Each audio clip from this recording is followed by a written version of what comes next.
حي على الفلاح.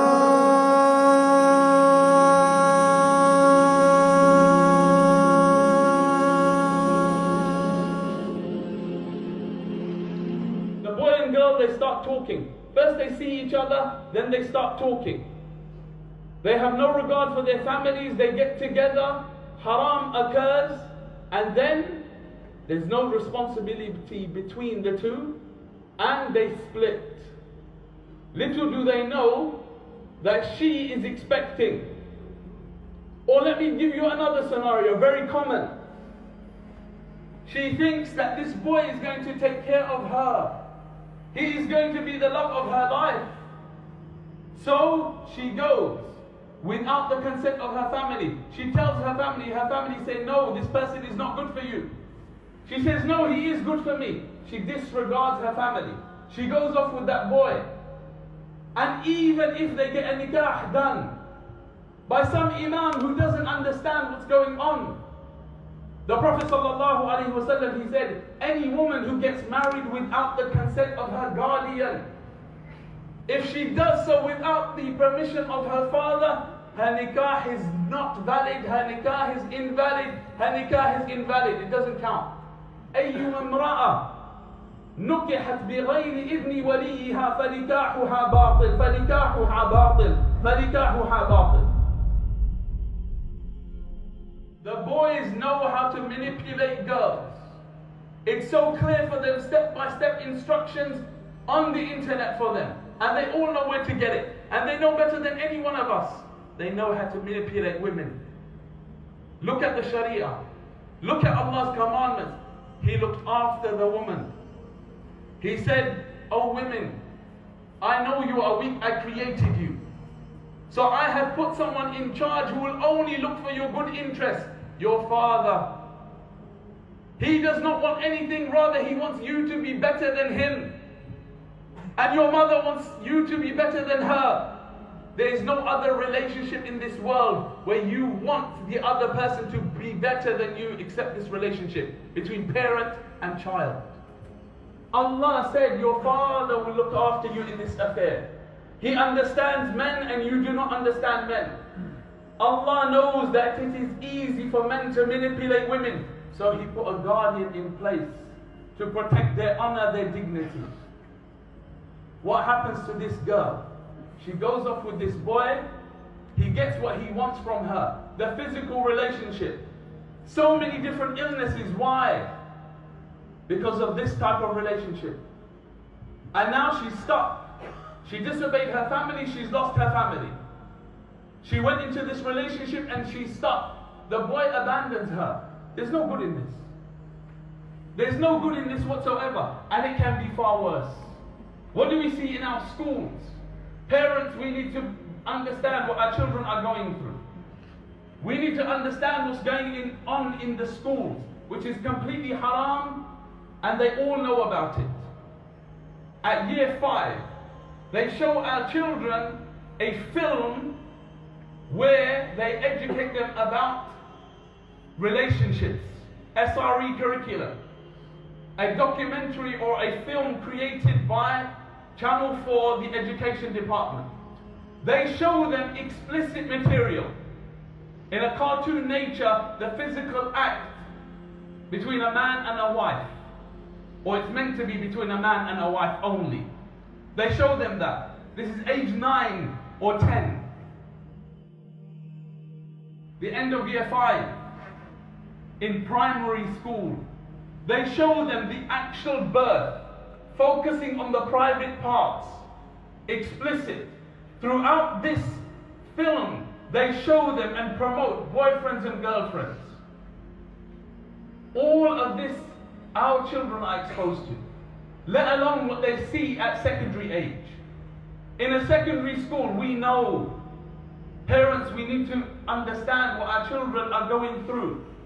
Their friends are sending pictures of girls amongst themselves and explicit pictures of private parts. This is going around in all the schools. Don't think the Muslims are not involved. I have so many friends who are teachers, this is going involved. The kids here, they understand, they know. They know. All of this, looking at any of this, keeping quiet when this is passed around, this is all haram. If you don't stand up and be a Muslim, stand up and say to whoever's doing this, get rid of it. I don't want to see it. I am not like you. I'm a Muslim. I fear Allah. I understand that these things are there for marriage. Nothing else. In marriage, this is good. Outside of marriage, this is evil. If we don't stand up and say we are Muslims, we don't behave like this. Our values are different.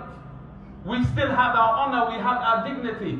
My brothers, my young brothers, conversations on the internet, social media. If you're talking to the opposite gender on the internet, it's as if you're one-to-one with that person, or near enough the same. What does Islam say? How do we behave with our sisters? How should we behave towards them? The Prophet ﷺ said, every one of you is a guardian and every one of you is responsible for his flock. Our children are our flock. We give them smartphones so they can chat to anyone they want. They can take pictures and send them around. Is this taking care of your flock? And we are so scared to take that smartphone away from them. This is not good parenting. Children, if your parent takes your phone away from you, it is only because they love you. Only for good. They want to protect you from certain things and they have every right. Whatever society tells you, they are the ones who love you more than anyone else. These other people who are telling you you have this right and that right, they have no care for you. They want you to fall into the humiliation that we see around us of society. You have these desires, and every single one of us in this room had those desires. We go through this stage of life, Allah is testing us. Allah also warns us. This is part and parcel of life. There are people who make the wrong choice. They decide a few moments of pleasure, looking at something that are not allowed to look at, talking to someone that they shouldn't be talking to, using words that they're not allowed to use. They think it's fun. They think it's pleasurable. They give preference to this pleasure over an everlasting pleasure. What an imbecile. That's how Allah describes them. He does it. He knows it's haram. Then, as for the one who remembered, I'm going to stand in front of Allah. Allah can see me even though no one else can see me. Allah knows what I'm doing. There's no escape. What does he do? He says no to his own desires. He controls himself. An honorable person, a righteous person, a good person, a person of strength. To say no to what everyone else is doing and say, I'm a Muslim.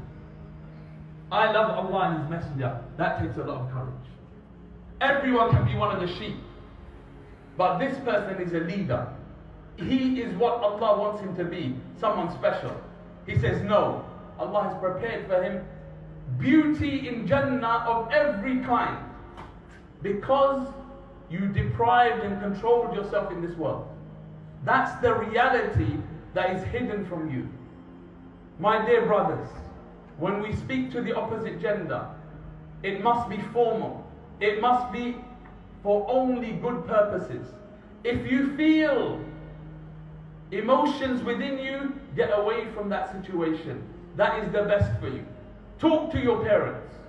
Talk to your children about what they heard, because they are getting the wrong information from their friends and every other media outlet out there. So if they don't get the good from you, they're not going to get it from anywhere. It is meant for a wholesome, good purpose.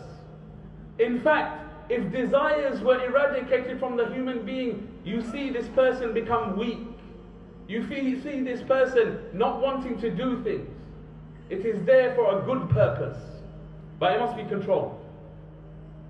Now our children, they go to schools, and they are being told that you should have relationships with the opposite gender. Boyfriend and girlfriend are something they say are normal. What did Allah say? None of you is alone with the opposite gender, one-on-one, except that Shaitan is the third amongst them. What does he want to do? He wants to disgrace that woman and he wants to disgrace that man if they are alone.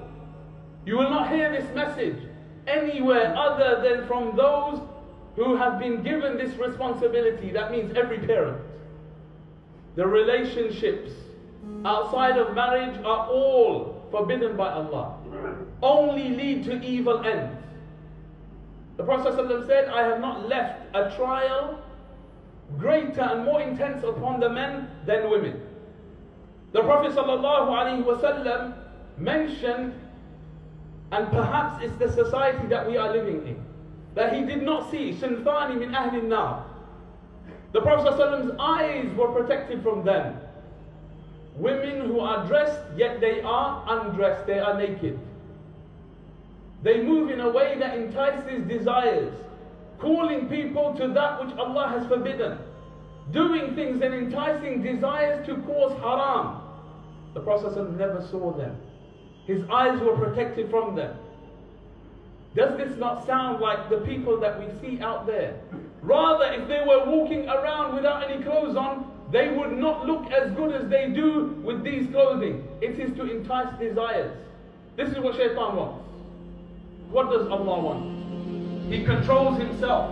An honorable person, a righteous person, a good person, a person of strength, to say no to what everyone else is doing and say, I'm a Muslim. May Allah protect us all. Walhamdulillahi Rabbil Alamin.